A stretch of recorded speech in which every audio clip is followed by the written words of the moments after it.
Anem al punt 9, informes del dia. En el punt hi ha comentat que el tema de la notificació de governació de la Convenció de Camins.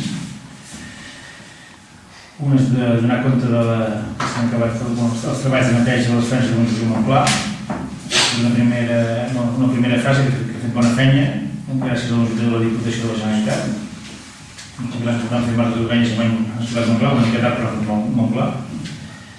També un tema de millores de la depuradora, com a tema de la subvenció i d'accions que ha fet com aigua en fer-se càrrec de la gestió de la depuradora de Canyes, va dir embrandessar i taulós i utilitzar-la, un pla ambiciós d'aprofitar les antigues aquella llacuna grossa que està desaprofitada, donar-li un ús, i esperem que això serveix per millorar la qualitat de l'aigua tractada. També donar compte que s'ha acabat la segona fase de devolució del camí dels Molins, com sabeu, primer vam fer aquella fase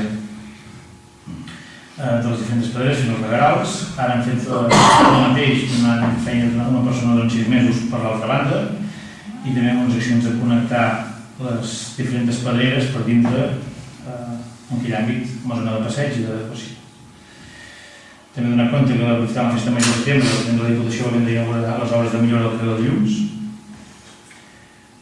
També deixa constància de la celebració del rally el passat cap de setmana d'octubre, gràcies a l'actuació de diferents, de l'ADF, vigilant el tema d'incendis, diferents voluntaris i també una acció ràpida de neteja per part d'una brigada contractada aquí al poble, que va permetre intentar molestar el menys possible la brossa i els veïns. Cada any van millorant, un tema de detecció intensa de gent, però intentant evitar que no hi hagi molèsties i afectacions. També deixa constància de l'acabament de les activitats d'aire d'estiu, el mes de setembre amb el sopar al castell, els actes de la diada i la festa major de setembre, on hem acabat les activitats, entrem en un període més relaxat per tothom, tot i que hi podem haver activitats d'altre tipus.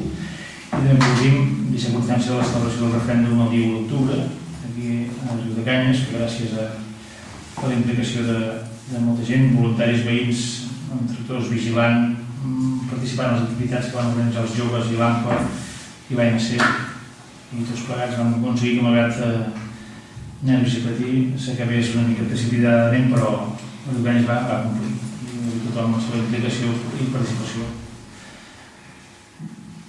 Votants, tota la gent que va fer possible la presència durant tot el dia, si algun veí ha proposat que celebréssim cada 1 d'octubre el dinar del Carmanyola. És una entitat nova, per tant, hem de plantejar-lo a la millor festes, però més tranquil. Per tant, deixar constància això i també, que no parlarem, que s'esdevindrà tots aquests propers dies que són importants per tots plegats. Per part meva res més.